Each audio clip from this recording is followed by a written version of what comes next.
জৈন্তাপুরের রাজনীতি কি বলুন তো? পুরো বাংলাদেশে রাজনীতি একরকম, আর জৈন্তাপুরের রাজনীতি একরকম। হুম। আহ, কথাগুলো বলবো যাতে চোখাচোখি না হয়, তার কারণেই এই রাত্রেবেলায় এই সানগ্লাসটা পরছি ভাই, বুঝছেন? আপনাদেরকে ছোট্ট করে একটা স্টোরি শোনাই, তাহলে বুঝতে পারবেন বিষয়টা।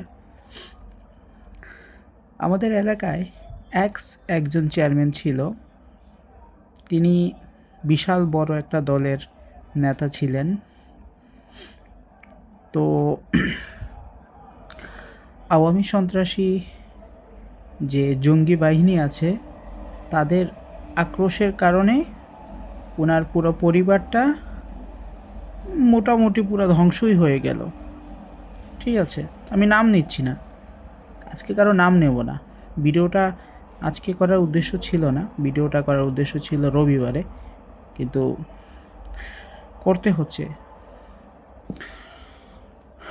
তো কি হলো,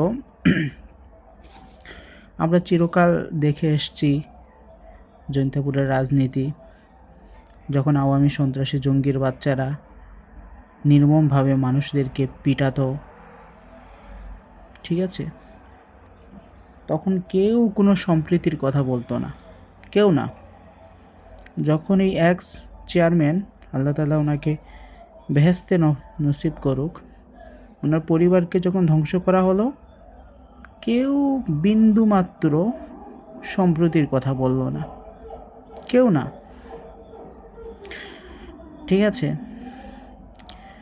তো কি হলো, আমাদের এলাকার একজন আপকামিং এমপি, সংসদ সদস্য, মানে নিজেকে সংসদ সদস্য মনে করেন, সেই অর্থেই বললাম।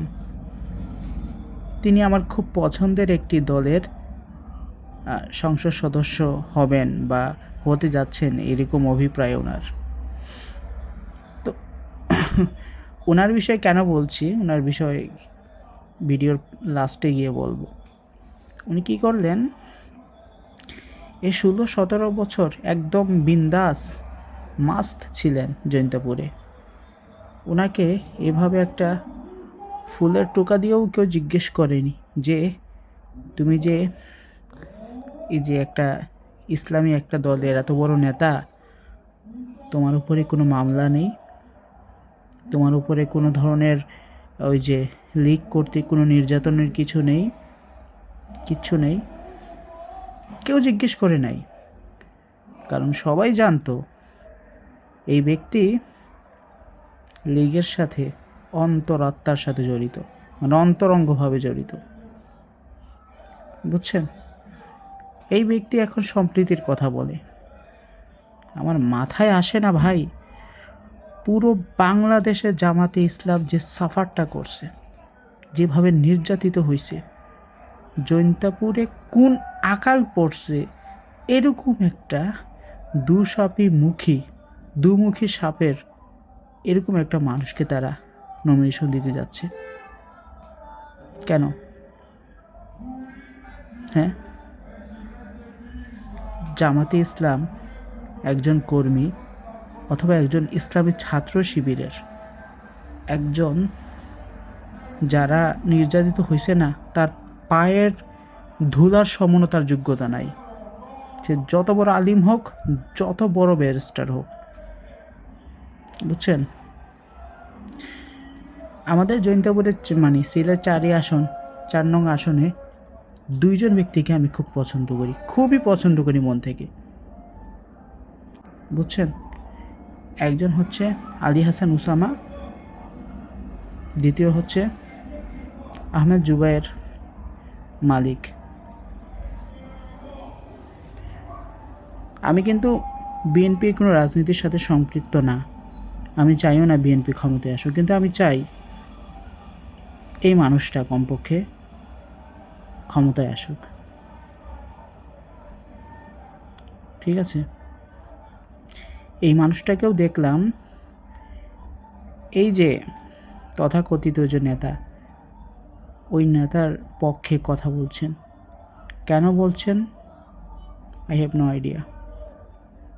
এই যদি হয় রাজনীতির অবস্থা, কোথায় আপনি কার কাছে কি আশা রাখবেন? হ্যাঁ, আমি সৌন্দর্যতার কারণে উনি হয়তো এ বিষয়ে কথা বলছেন, কিন্তু আমরা ওনার কাছে এই ধরনের কোনো কিছু আশা করি না। রিপন ভাই,